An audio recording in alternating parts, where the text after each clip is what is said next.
Hello and welcome to Your Health in Your Hands, and welcome to the year 2025. We made it. And we have a lot to thank God for the year 2024, the ups, the downs, the good as well as the bad. In my case, it was very, very eventful for us at BBF, Brain and Body Foundation. We had a lot of victories. We're coming closer and closer to our goal of reducing the death rate of children suffering with sickle cell disease from over 75% to less than 10% by the age of 5, because that is our goal. And we've had so many things happen in the right direction. So I'm very grateful. But other than that, I'm also grateful for the things that he has done in my family, my personal life. Everyone has been healthy and strong, and so we're very, very grateful for that. And I'm sure you have a lot to thank God for as well. Now, if you haven't made up all your New Year resolutions yet, I would like you to consider including this resolution, and that's to be stronger. That by the time 2026 comes around, this time next year, you would have been stronger physically, mentally, and spiritually, as doesn't matter what age you are. And I'm going to be talking about, probably the next few weeks, I'll be talking about the things that you need to do,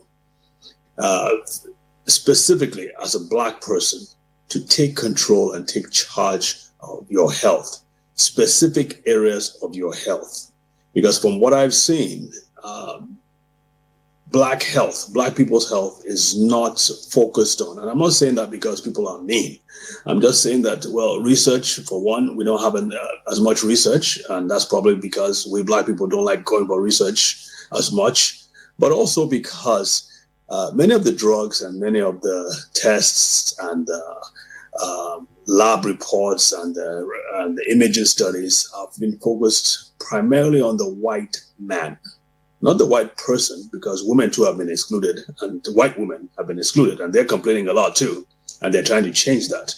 So it's been focused primarily on the white man, and basically what these researchers and scientists have done has been to extrapolate, to take the results they found in white men and assume that it applies across the board to all races and to all genders, or to both genders. So, and that has left Black people, especially, well, I would say out, for lack of a better expression, out in the rain, so to speak.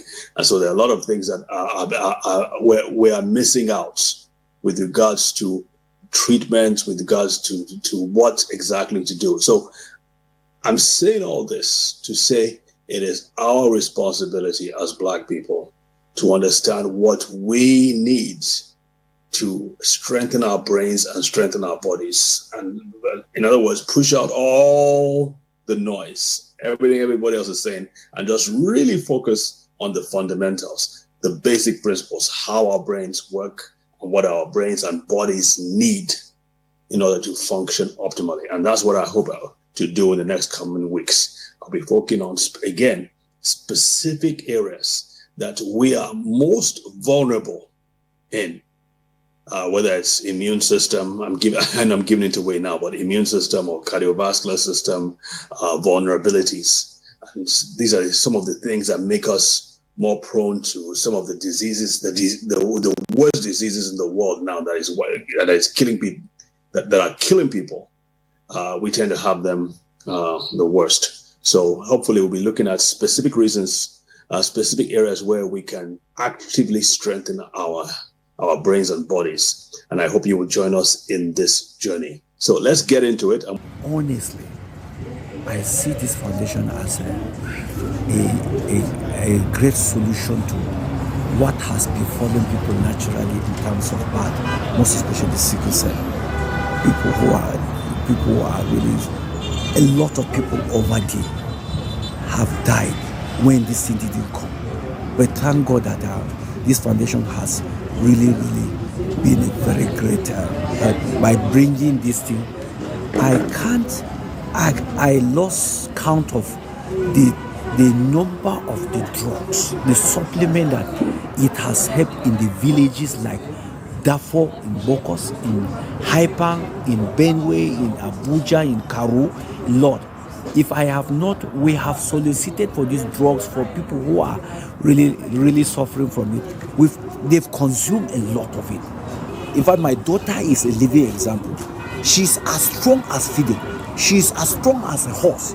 Because when she started taking the drugs, we've reduced a lot of money on expenses in the hospital. So I just want to say that Brain and Body Foundation, please, well done, and then you should intensify more and pour more drugs for us so that it should be a regular thing.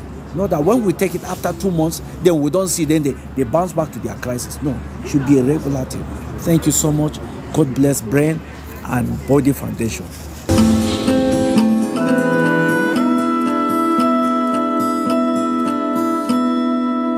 All right, so let's talk about what it's going to take or what we should focus on when it comes to building strength in 2025, so that when we look back in 2026, this time next year, we'll say, wow, I did this, and this, and I'm the better for it, I'm the stronger for it, I'm the healthier for it.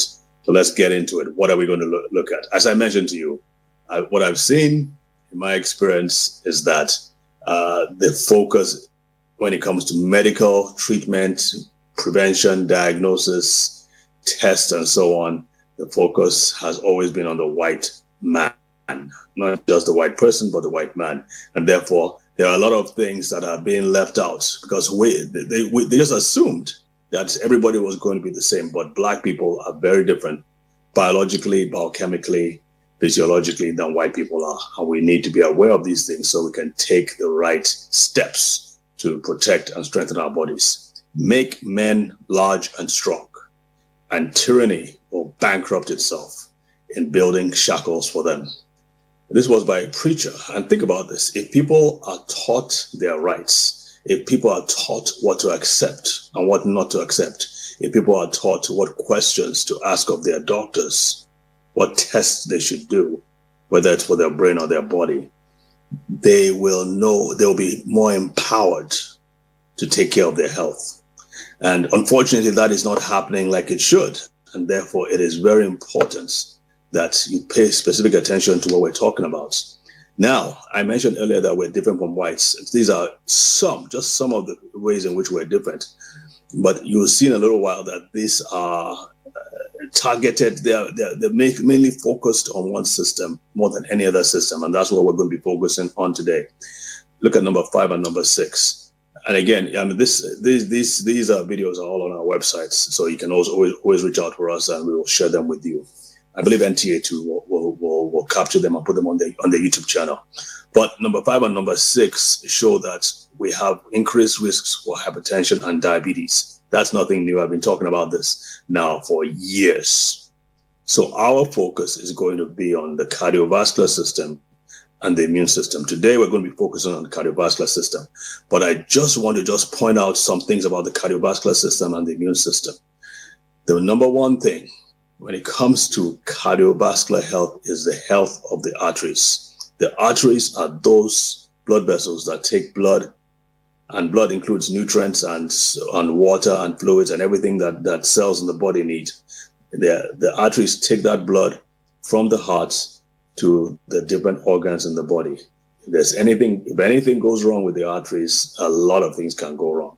And you have some of them that we've listed here, everything from erectile dysfunction to poor wound healing to number 9, cognitive impairment and dementia, including Alzheimer's disease, which is what I treat. We treat at the Brain and Body Foundation, which we train and teach about, especially in the city of Baltimore, where I am currently. So just not having, and it makes sense, right? If your arteries are not healthy, it shows the arteries are the lifeblood. The arteries take the lifeblood, they take the nutrients and everything from the heart to the organs. If the organs are not getting enough nutrients, if they're not getting enough oxygen, they cannot be healthy. So it makes sense that there's so many things can go wrong.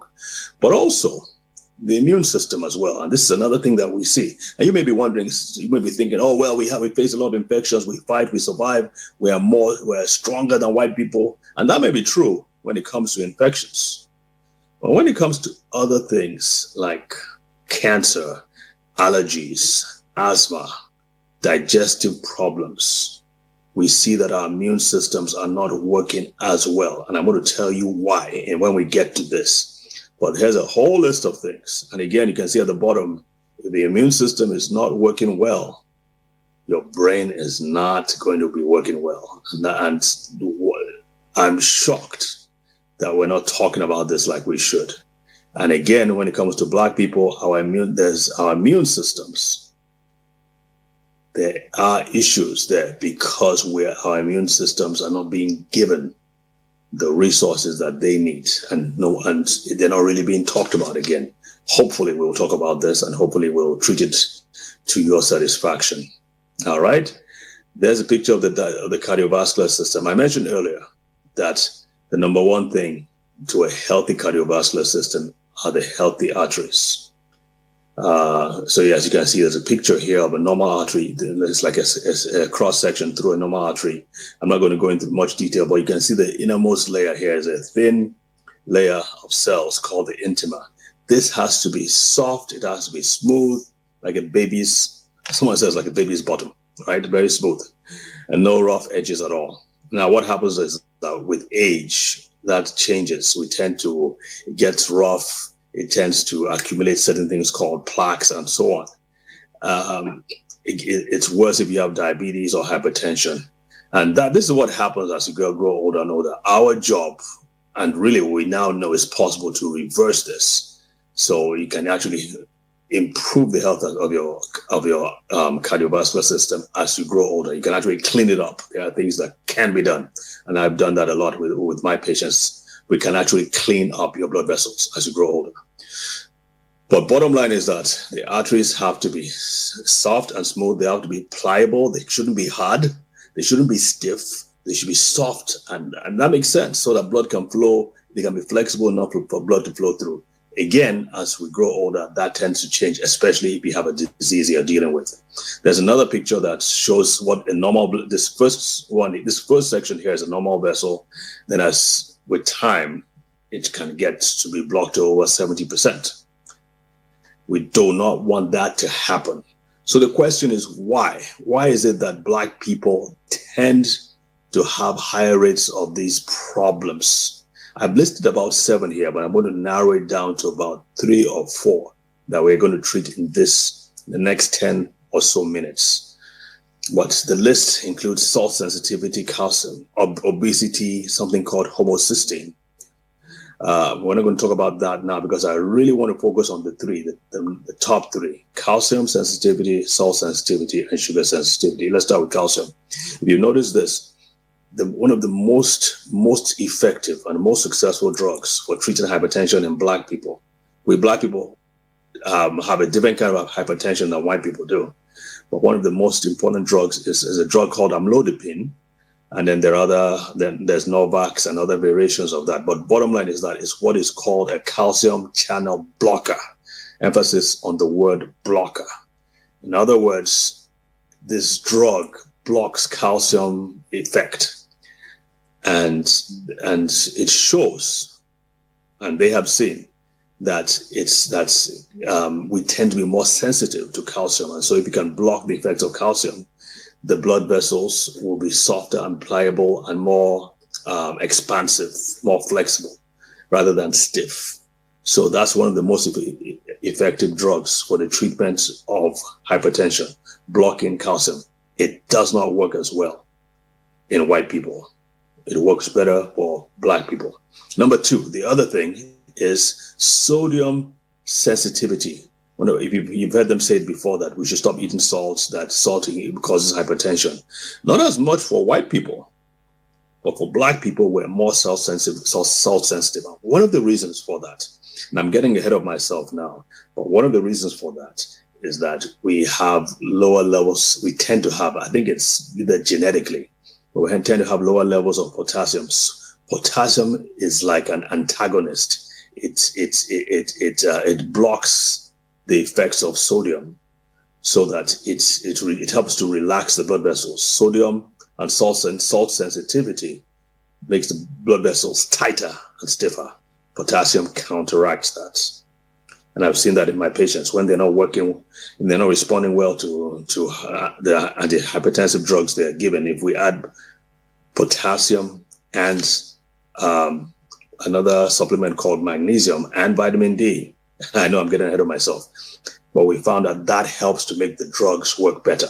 Now, you have to go check with your doctor. Don't just go to this drugstore and buy these things. Check with your doctor first. I'm just letting you know some of the things we have found, and it is well documented. All right.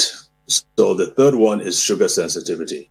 We tend to have we tend to be more sensitive to sugar, and the irony of it all is that we like sugar the most. White people even mention it to me that, oh, they see black people just put so much sugar in their coffee or their tea. They're shocked. And these are people who they just volunteer this information. It's not like we're having a deep discussion about it. They just out of the blue, they just mention it. I realized it too. I've seen it in my friends. I've seen it in my relatives. We tend to like sugar. Again, the irony is that we are not able to handle it as well. And one of the reasons for that is because of certain nutrients that we're lacking. One of them is vitamin D. I know I talk about vitamin D a lot. Okay, I want to show this. The reason I'm showing you this picture is that this is a teaspoon of sugar. After a meal, maybe 2 or 3 hours after a meal, what the body is most comfortable with is not more than a teaspoon of sugar in the whole body. So think about that. A sandwich contains like at least 4 teaspoons of sugar. A can of Coke, multiple times that, maybe 8 teaspoons of sugar. So every time you put these foods or these junk foods into your body is fighting to bring those levels, once you eat them, down to the level of a teaspoon. So it's trying to push the sugar into all the muscles, the liver, the cells of the body. It is not comfortable with anything more than a teaspoon. So you need to understand that. You don't want to overload your body with sugar. The problem, and now how does having high levels of sugar relate to unhealthy or diseased blood vessels? It's simple. The sugar causes what is known as inflammation, and it causes damage to the inner lining of the blood vessels, causing there to be increased risk of plaque and clot accumulation in those parts. So it's very important that you see these things. So these three, salt sugar sensitivity, calcium sensitivity, and sugar sensitivity are 3 of the top reasons why blacks tend to have higher rates of cardiovascular disease than whites. What should we do about this? I'm going to get into that in the next few minutes that we have. One, please, when you pass the age of 40, all this junk food that you were enjoying as a teenager, they need to be stopped or reduced. So I'm going to strongly advise you, sweet, whether it's sodas, orange juice, whether it's Coca-Cola, whatever it is, you want to have to reduce these things. Same thing with fried foods, processed foods. These are foods that are killing black people in this country. And because black people, they actually market to black people more than anything. These food manufacturing companies, they market to black people, and they are saying that this is what is causing their blood levels, the blood sugar to go high, the hypertension, and to cause hypertension, and all the other things that follow from those things. So I really want to encourage you to reduce those. But it's also about starchy foods. It's not just about sweet foods. It's also about starchy foods. Pounded yam, eba. Try to reduce your portion. So these are some of the pictures here. These are all junk food, from pizzas to donuts, rishi. But also, I have the picture of egusi and pounded yam. And I know I'm stepping on toes. I'm from Ekiti myself. I love pounded yam, but I've had to learn to reduce my portion. Maybe take off a third. Nobody needs carbohydrates, by the way. We need proteins, we need fats, but we can make all the carbohydrates we need from those two. So I strongly encourage you to reduce the amount of solid you're eating on a daily basis, because that converts to sugar very quickly, and therefore it creates a burden on your pancreas and your ability to handle sugar. So it's very important that you address that. It's not just avoiding things that will help you. It's doing specific things. I can tell you just to eat healthy, and that means nothing. I can tell you to eat a balanced diet. That really means nothing too. What matters is getting the right nutrients in your body. But here are some general principles. You want to take cooked food rather than fried foods. The fried foods have a lot of the oils that they use to fry these foods can be very toxic to your brain and body. Excuse me. Excuse me. The oils that you use to fry these foods, or the oils that are used by the restaurant or the wherever, or the amala or the akara person, those oils are fried over and over again, and they create toxic substances that are damaging to your brain and your body. So try to switch from fried to cooked or boiled. I know it's not as tasty, but try that, or at least reduce that. You also want to switch from starchy foods to more protein-rich foods, because you want to start building your muscles. I'll probably talk about the importance of strong muscles. It's not just to look good. I can tell you that. It's also very important for the brain. And also you want to go to whole foods, avoid packaged foods. You want to get, if it's fruits and vegetables, eat fruits and vegetables. Don't take the things that are in the package that have been preserved and have a lot of chemicals in them. Again, it's not enough to have a balanced diet. There are other nutrients, and these are the nutrients that I have found, or we have found, that are extremely important, not just for people in general, but for Black people in particular. And I call them the non-negotiables. These are the most basic things that you must have. What we have found is that these are not available in your diet in the ample amounts. Vitamin D, of course, more than anything, is not available. The way you get enough vitamin D is by going out in the sun and exposing your skin to the sun. Many people don't like to do that. Again, Black people don't like to do that, and we need the sun the most. So these are the 7 things. Again, you can check us out. You can reach out to us, and we'll probably let you have the slides.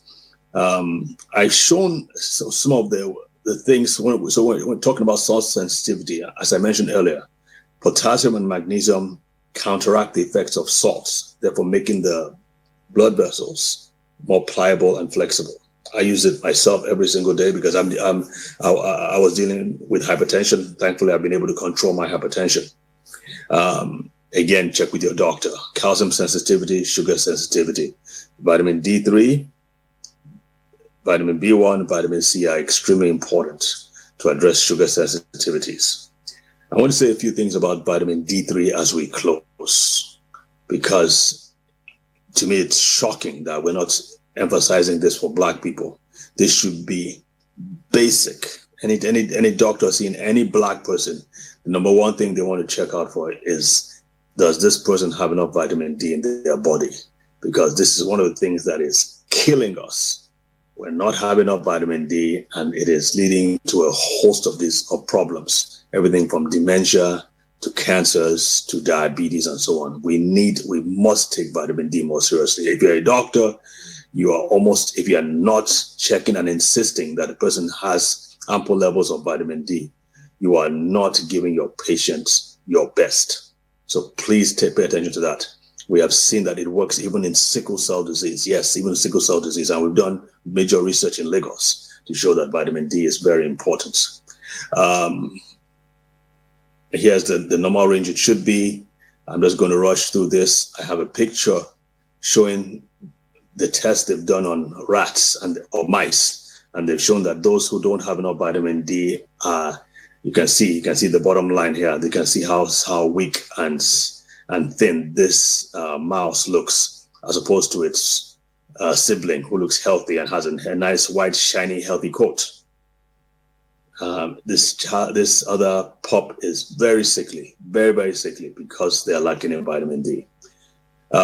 Some doctors complain that, the vitamin D might raise calcium levels, it might be toxic and so on. Well, in that case, consider taking a vitamin D and K2 combination.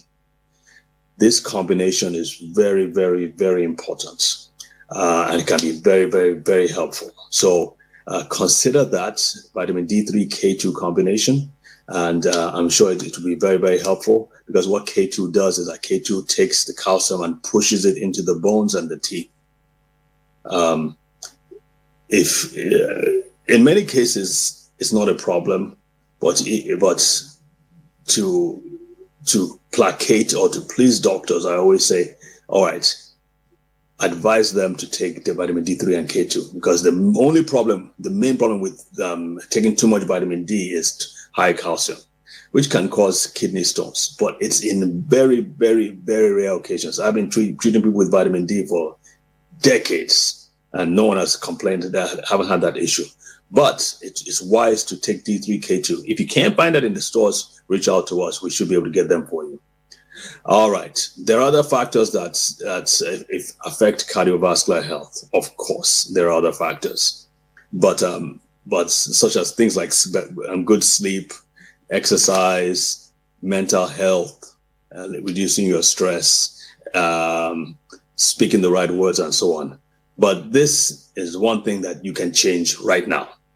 And so I really want to encourage you to take this seriously. And this brings us to the end of part 1 of Building Strength in 2025. I want to thank you for listening to us. I'm going to end this very shortly, but I want to thank you again for listening, for joining us today. Your health is in your hands, and you have in your hands the ability to turn almost anything around, if you are given the right tools, if you are given the right instructions. And I hope this provides you with the instructions that you need to achieve that goal. God bless you. We shall see you next week. Again, if you have any questions, kindly reach out to us. We shall hopefully point you in the right direction. God bless you. Take care and see you next week. Bye.